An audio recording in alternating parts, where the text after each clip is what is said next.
Halo guys, kembali lagi di channel IQ8. Kali ini gue akan menceritakan sebuah alur film yang berjudul Kung Fu Bangkok. Film ini menceritakan 5 anak yang terperangkap dalam sekelompok mafia. Setelah dewasa, kelimanya menjadi jago kungfu dan memiliki misi untuk menghancurkan sekelompok mafia yang pernah menyengsarakan hidup mereka. Seperti apa filmnya? Langsung saja simak ke videonya. Di awal film kita diperlihatkan seorang anak yang bernama Pong. Pong setiap hari selalu dibentak oleh ibunya. Karena dia merasa sedih dan selalu diperlakukan tidak baik, Pong langsung keluar dari rumah tersebut dan duduk di pinggir jalan yang tidak jauh dari rumahnya. Namun tiba-tiba saja datang sebuah mobil dan menculik Pong. Mereka langsung membawanya masuk dalam mobil. Sesampai di tempat mafia itu, di sana sudah banyak anak-anak lain, ya tentu saja hasil curian dari berbagai tempat. Pong yang terbangun dirinya sudah dalam keadaan terikat. Anak berambut krebo yang bernama Na, berbaju putih bernama Ka, dan yang baju abu-abu bernama Cit. Mereka satu persatu dibuat cacat. Yang bernama Na dibuat idiot dengan cara dipukul kepalanya dengan keras, sehingga membuat pikirannya jadi idiot. Ka dibuat tuli dengan cara dipukul kedua telinganya, dan ketua mafia itu memberi peringatan terhadap anak-anak lainnya. Barang siapa yang melanggar aturannya dan berani kabur, maka nasibnya akan sama seperti mereka. Dan yang bernama Cit langsung seketika dibuat buta dengan cara menusukkan tusukan sate ke bola matanya. Karena Pong melihat kejadian itu, Pong langsung berteriak minta tolong, sehingga para mafia itu mendengar teriakan Pong, dan salah satu anak buahnya menghampiri Pong. Mafia itu berkata, lebih baik kamu tidak bisa ngomong hanya menyusahkan aku saja. Tak lama lagi Pong juga dibuat cacat oleh salah satu anak buahnya, sehingga membuat dirinya bisu dengan cara dipotong lidahnya. Keesokan harinya mereka dipekerjakan jadi pengemis dan dilarang berbicara oleh siapapun, apalagi memberitahu tentang dirinya ke orang lain. Mafia itu mengawasi para anak-anak itu, dan seketika mafia itu melihat orang tua yang menghampiri mereka. Cit mengatakan sesuatu tentang dirinya, bahwa dirinya ada dalam pengawasan. Sehabis pulang dari mengemis, mereka ditanyakan. Mafia itu bertanya pada Cit, berkata apa kamu pada orang lain? Cit jawab, saya tidak berkata apa-apa. Karena Cit berbohong, mafia itu langsung saja memukul kepala Cit sampai Cit terjatuh, dan ketua mafia itu langsung memanggil salah satu anak buahnya dengan membawa tang di tangannya.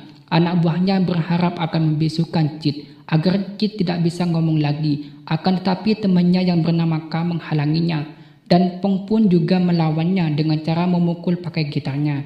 Di sini Na tidak bisa bantu apa-apa karena dia idiot, pikirannya tidak menyatu. Di saat Cit hampir dipotong lidahnya, tiba-tiba saja ada yang melukai tangan anak buahnya mafia tersebut. Ketua mafia itu melihat bahwa ada kakek tua, entah dari mana datangnya, bersama anaknya yang bernama Korea. Nah, yang ini nih ya, yang saya maksud spesial tadi. Kakek ini ternyata guru kungfu, dan Korea pun nantinya akan ikut terlibat dalam masalah ini. Kakek ini menyuruh Korea untuk pergi karena di sini tempat berbahaya.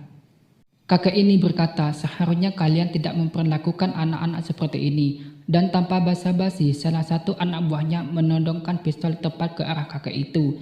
Karena kakek itu merasa terancam, dia mengeluarkan pengendali udaranya dalam dirinya dengan menerbangkan batu yang ada di bawahnya. Para mafia itu terkejut melihat itu. Tanpa basa-basi, dengan seketika ketua mafia itu menyuruh anak buahnya untuk menembakinya, dan kakek pun melawan dengan melindungi dirinya dengan melemparkan batu tepat saat pistol itu ditembakkan, dan terjadilah boom. Kakek itu seketika terbang melayang di atas mereka tepat saat batu dan peluru tersebut bertabrakan, dan tembakan lagi terjadi oleh ketua tersebut. Akan tetapi peluru tersebut tidak mengenainya, malahan kakek itu menghilang dan tiba-tiba saja berada di belakangnya. Karena merasa takut, anak buahnya kabur semua, hanya tinggal satu, yaitu ketua mafianya yang bernama Awang. Dan terjadi lagi tembakan yang ketiga kalinya. Di saat hampir tertembak, kakek ini mendorong mafia itu dengan kekuatan anginnya, sehingga mafia itu terpental jauh.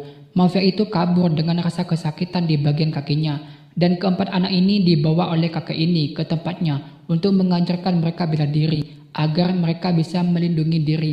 Ternyata kakek ini adalah seorang guru kungfu.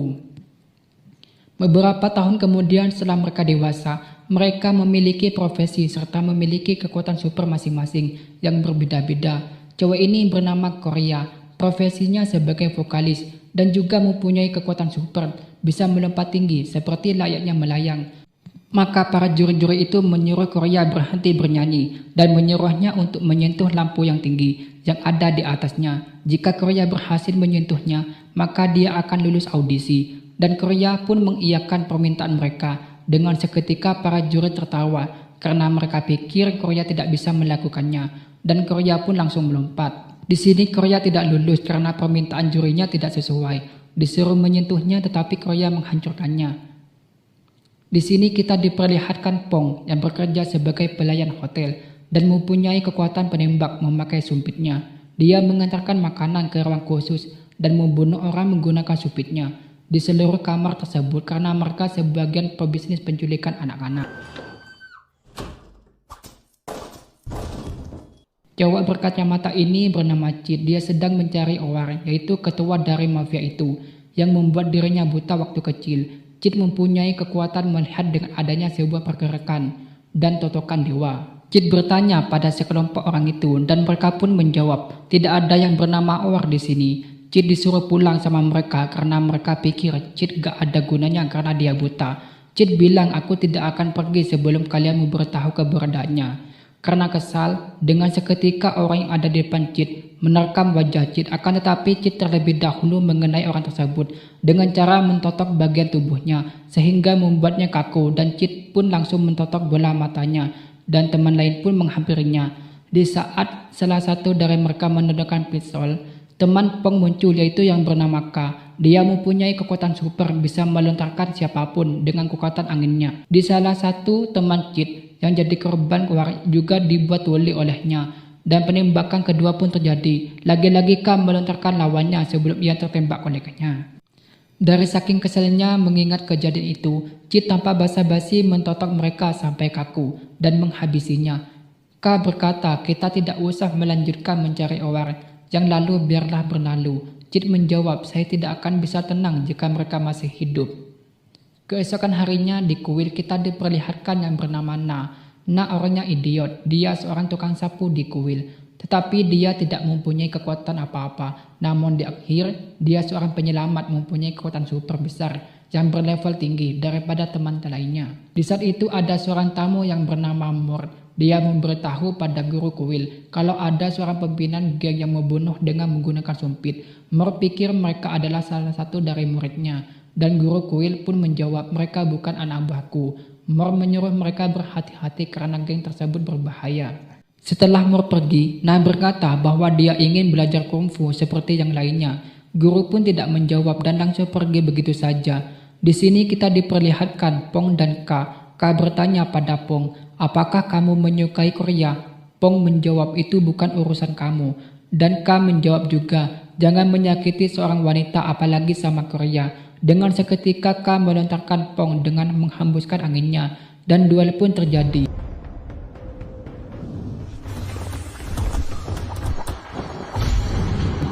Mereka tidak saling menyerah dan berusaha ingin menang.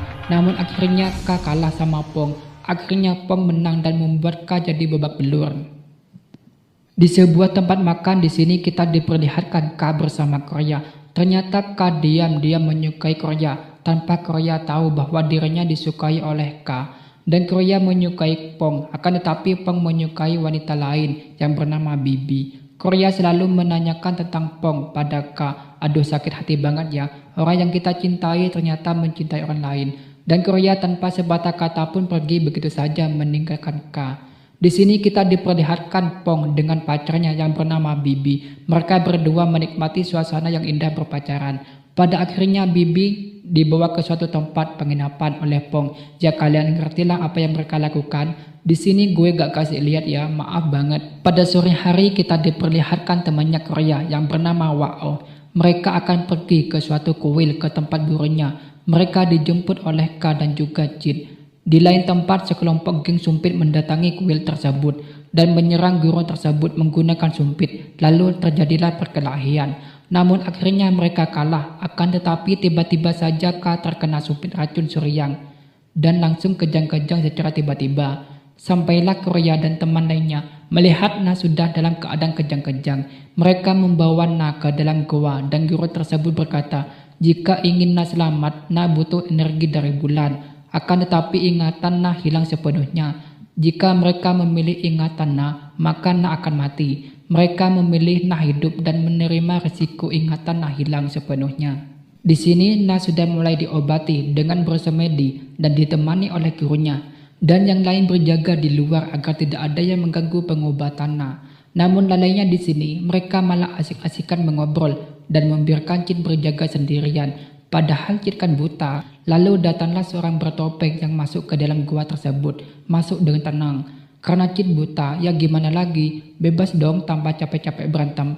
Setelah itu guru pun tewas, lalu mereka mendengar teriakan tersebut dan terjadilah perkelahian.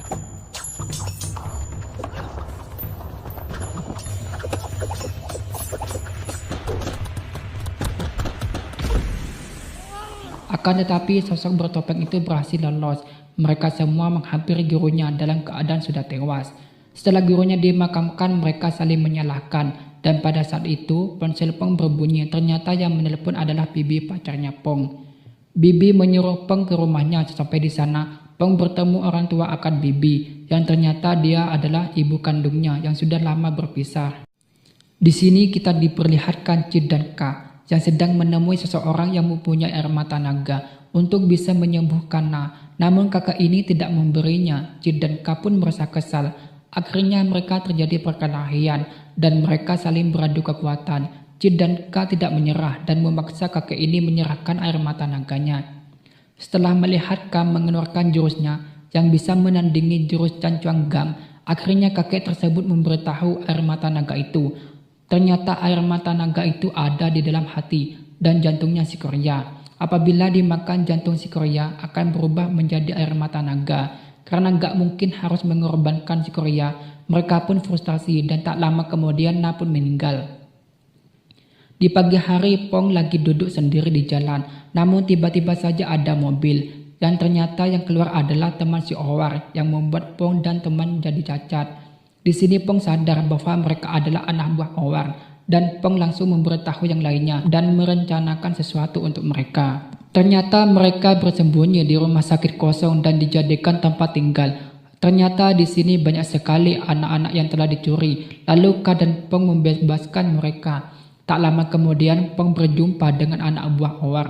Setelah salah satu anak buahnya yang masuk, di situ Pong sudah menyiapkan tang untuk mencabut lidahnya sebagaimana dia sudah dicabut lidahnya, sehingga susah ngomong. Lalu Cid muncul dan berkata, apakah kalian ingat dengan aku yang sudah kalian buat buta dulu? Tanpa sepatah kata pun Pong langsung menghabisinya dan menyisakan satu untuk diberikan kepada Ka yang dulunya sudah dibuat tuli olehnya. Akan tetapi Ka tidak mau membunuhnya dan memaafkannya dia karena dia tidak ingin ada korban jiwa lagi. Karena kesal, Cid langsung menusuknya sampai mati dengan ujung tongkatnya.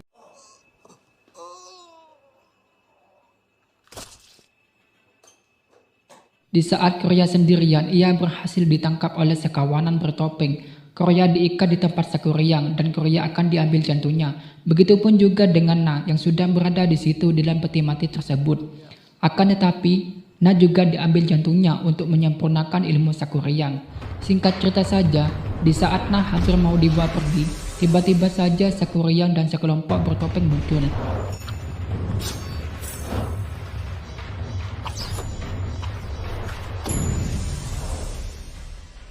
Sakuriang berkata, saya ingin jantung mereka dan kalian boleh pergi. Cid menjawab, hadapin dulu saya. Dengan seketika Cid langsung tewas dan sekarang tinggal bertiga. Sakuriang tanpa basa-basi langsung melontarkan kekuatannya kepada Pong.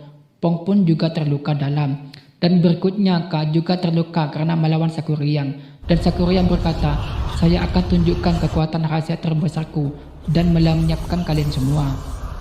Setelah Sakuriang hampir melontarkan kekuatannya terhadap mereka, namun tiba-tiba saja Na terbangun dan menghentikan kekuatan Sakuriang. Adu kekuatan pun terjadi lagi dan Sakuriang pun tewas.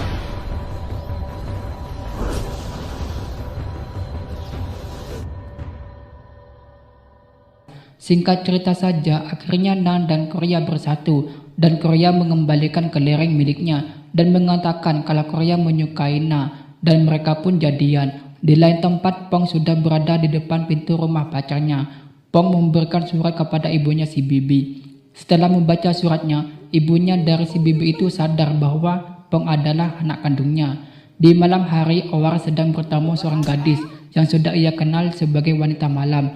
Di situ juga ada Ka yang melihat Owar yang menghajar wanita itu. Ka menghampiri Owar. Tanpa basa-basi, Owar menodongkan pistol tepat di wajahnya dan Kit langsung menghabisinya tanpa sepatah kata pun. Oke, sampai di sini saja alur ceritanya bersama gue IQ8. Sampai jumpa di video berikutnya. Jangan lupa subscribe, saya doakan semoga keluarga kalian semua selalu bahagia, amin.